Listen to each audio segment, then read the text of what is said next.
I came here first, basically I felt the need to look for something deeper.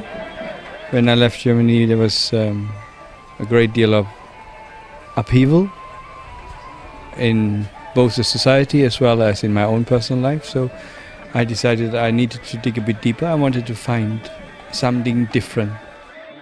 For Rainer Krieg Ganesan, the devastation of World War II and the death of his mother at just 13 years of age had left a deep void.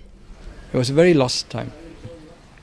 So this death of my mother has really catapulted me into a total mode of seeking, finding reasons, finding understanding. In 1975, that search led him to Malaysia. He had come to the right place. It was in Hinduism and through the festival of Thaipusam that Rainer found the path to explore these questions. And it was in Malaysia, in a small ashram just outside of Bangsar, Kuala Lumpur, that Rainer found a teacher and a community willing to guide him. It is here that I first meet with Rainer on the day before Thaipusam, as the final touches are made to the kavadi.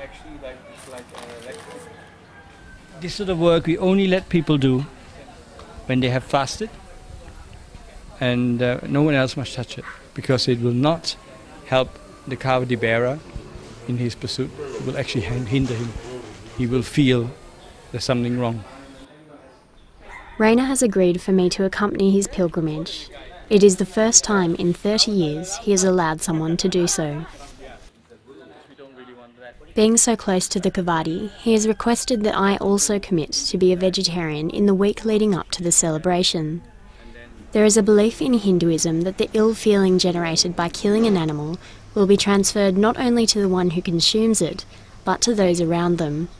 So a breach of this condition, Rainer explains, could seriously affect his pilgrimage and my karma. It was in this temple that Rainer meditated, prayed and slept in the ways of a Hindu devotee.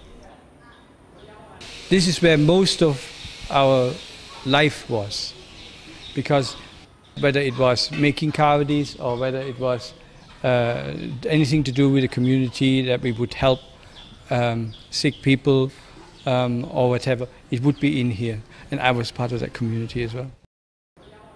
It's a long way from the town of Alpirsbach in southern Germany where Rainer grew up. And when I ask about the transition to such a different community, it is Rainer's adoptive brother who answers. Let it be anybody, whoever comes in is always there as a brotherhood or sisterhood. So they are never, always when they are new itself, they are to a side. As soon as they are here, they are already as a brotherhood here. Everybody will be sharing their views, talking together, getting to the closeness, these kind of things. So we don't differentiate anybody.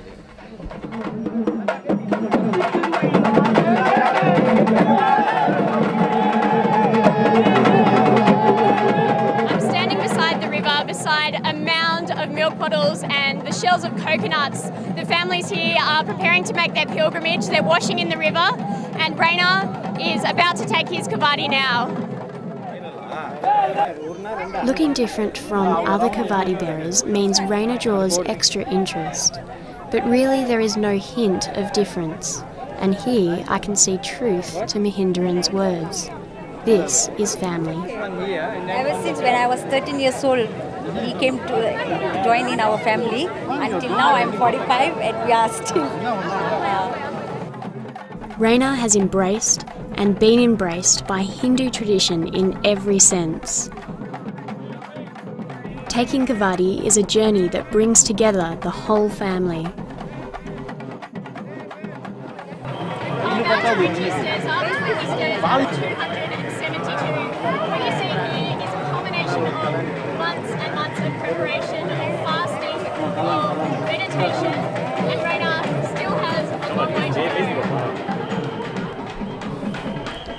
Every religion has got a path. So once you get to the level where you sense the path, you start to become calmer. It just totally changed my outlook. and everything that my life stood for. The feeling as a group is a very strong spiritual bond that covers everybody. And everybody feels for each other. They know what they're feeling, they know what they're thinking. Even on the higher level, it's a different level you communicate at. Yeah, I mean, most of the boys that come here, and some girls of course as well, that come here, that come together as a community. As soon as the kavadi comes together, they become like brothers and sisters. You understand. You understand. You're on an emotional level together. You find acceptance. Where the truth lies is in finding yourself. Alison Dunn, The Star, Malaysia.